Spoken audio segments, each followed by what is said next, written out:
আজকে যারাকে গাড়ি পাল্লা নিয়ে আসছে তারা বললে কি ন্যায়ের প্রতীক, ইনসাফের প্রতীক। কোন ইনসাফ?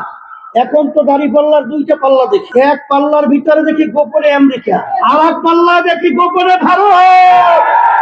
আমরা আমেরিকার ইনসাফ দেখতে চাই না, আমরা ভারতের ইনসাফ দেখতে চাই না, আমরা ইসলামের ইনসাফ দেখতে চাই। স্থানীয় নির্বাচন জাতীয় নির্বাচন এক নয়। স্থানীয় নির্বাচনে মানুষ চিন্তা করে যে কয়জন প্রার্থী দাঁড় হয়েছে এর ভিতরে কার মাধ্যমে আমরা এলাকা উন্নয়নের ব্যাপারে ভালো আমরা দেখতে পাবো তাকেই কিন্তু নির্বাচিত করে বা তাকে ভোট দেয়। কিন্তু জাতীয় নির্বাচন এরা হলো পার্লামেন্টের মেম্বার, এরা সংসদে যাবে, আইন পাস করবে, সেই আইন অনুযায়ী দেশ চলবে।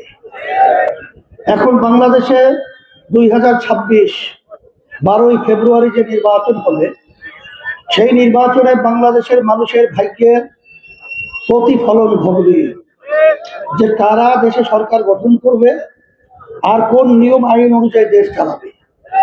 আজকে বাংলাদেশে উল্লেখযোগ্য বিশেষ করে বিএনপির সাথে জোটবদ্ধ যারা রয়েছে এবং জামাত নেতৃত্বের সাথে যারা নাকি জোটবদ্ধ হয়েছে, পদ্মা সেতু, মেট্রো রেল এবং এলিভেটেড এক্সপ্রেসওয়ে নির্মাণের গর্বিত অংশীদার বসুন্ধরা সিমেন্ট।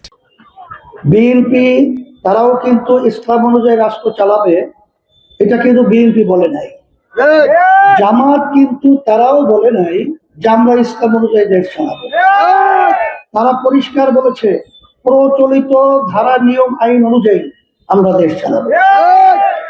আর একটা দল জাতীয় নির্বাচন করছে, ইসলামী আন্দোলন বাংলাদেশ, আমাদের প্রতীক হলো হাত পাখা। আমরা বলেছি আল্লাহ যদি আমাদেরকে কবুল করেন, বিজয় দান করেন, আমরা ইসলাম অনুযায়ী রাষ্ট্র চালাবো।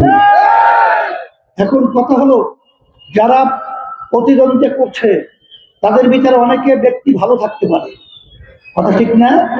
যে অমুক ব্যক্তি ভালো, এখানে ব্যক্তি ভালো কিন্তু বিবেচনা নয়, ব্যক্তি কোন নিয়ম নিয়ে আসছে এইটা হল আমাদের বিবেচনা। শফিকুর রহমান সে দাঁড়িপাল্লা নিয়ে নির্বাচন করতেছে, সে কিন্তু তার নেতা সহ তাদের সিদ্ধান্ত হলো তারা ইসলাম অনুযায়ী রাষ্ট্র চালাবে না।